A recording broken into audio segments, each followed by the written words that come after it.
Good morning to all of you. Welcome to Legal Matters by Sai Babu Sunkara. This video is useful for law of tort students. మిత్రులారా, మనమంతా negligence మీద ఇప్పుడు క్లాస్లో నేర్చుకుంటూ ఉన్నాం. Negligence అంటే recklessness, breach of duty of care. 3 పాయింట్లు మీరు మర్చిపోకూడదు. నెగ్లిజెన్స్ అనగానే పాయింట్ వైజ్గా చెప్పాలంటే breach of duty of care. That means you have to do everything carefully. If you breach the same అంటే if you violate the same, breach of duty of care should result in damage. That breach of duty of care should be breached and it should result in damage. And whenever there is damage, basing on the principle of ubi jus ibi remedium, you can claim compensation. కాబట్టి breach of duty of care, damage and remedy, ఈ 3 పాయింట్లు గుర్తుపెట్టుకుంటే negligence మీకు అర్థమైపోతుంది. నెగ్లిజెన్స్లోనే second concept is res ipsa loquitur. Res ipsa loquitur meaning thing speaks itself. సహజంగా మీరు ఒక కేసు వేయాలంటే ఏ కేసు అయినా, సివిల్ కేసు కావచ్చు, క్రిమినల్ కేసు కావచ్చు, టార్ట్ కేసు కావచ్చు, వీటన్నిటికీ you have to go for evidence.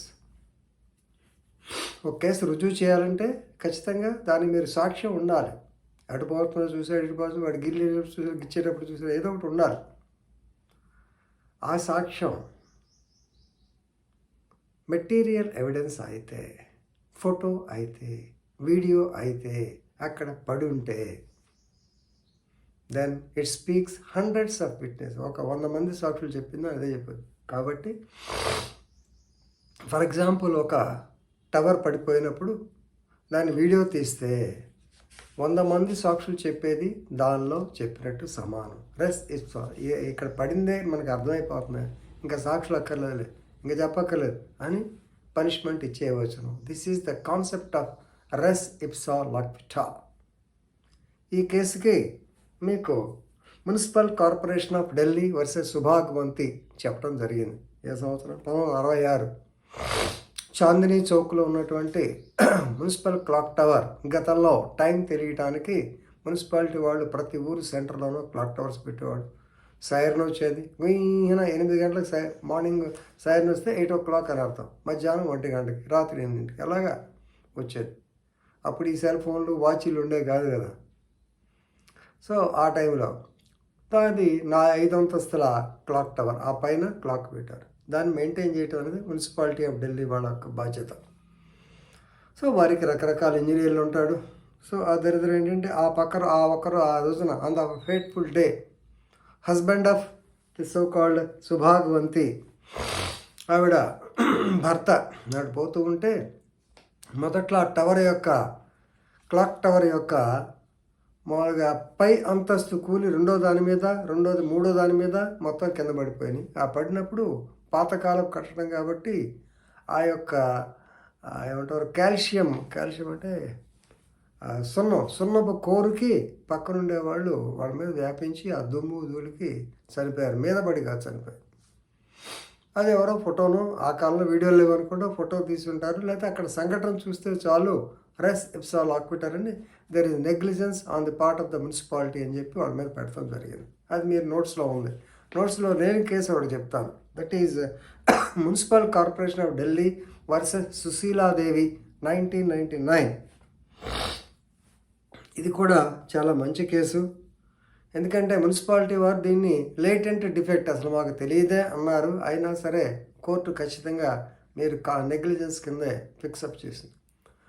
ఇది కూడా దాదాపు అలాంటి కేసే. కాకపోతే ఇక్కడ హోర్డింగ్, ఇప్పుడు మీ అందరూ తెలిసి ఉంటుంది, మీకు సిటీలో పోతుంటే హోర్డింగ్స్, యాడ్స్ అయ్యే ఎక్కువ మనకి దెబ్బతీస్తూ ఉంటాయి.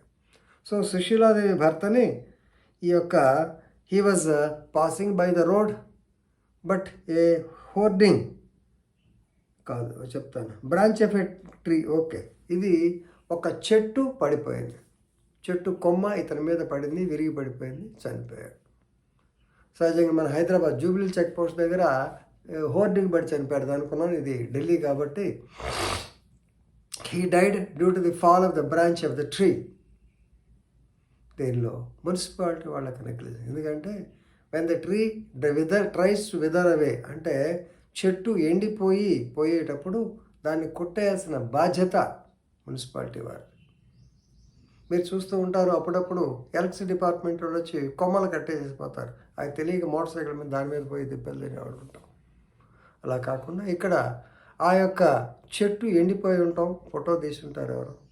ఆ తర్వాత అది ఆ ఎండిపోయింది, చాలా డేంజరస్గా ఉంది, తీసేయమని చెప్పి 2-3 సార్లు లోకల్ రిప్రజెంటేషన్స్ వచ్చినాయి, అయినా వాళ్ళు పట్టించుకోలేదు. చివరికి ఇతని కర్మగాలి దాని కింద ఇతను బట్టి చనిపోవడం, branch of tree. So itself is res ipsa loquitur. So they are asked to pay, municipal corporation is asked to pay compensation. ఇక్కడ వీళ్ళు ఏమన్నారు, అసలు ఆ చెట్టు ఎండిపోయినట్టే మాకు తెలియదండి, లేటెంట్ డిఫెక్ట్. పేటెంట్ అంటే కనపడతాను, లేటెంట్ కనపడలేదన్నారు. కానీ కోర్టు ఒప్పుకోలే. They negligence, breach of duty of care, culpable carelessness is on your part, go and pay the compensation. That's all. So ఈ కేసులో మీరు గుర్తుపెట్టుకొని ఆశిస్తూ ముగిస్తాను. Thank you.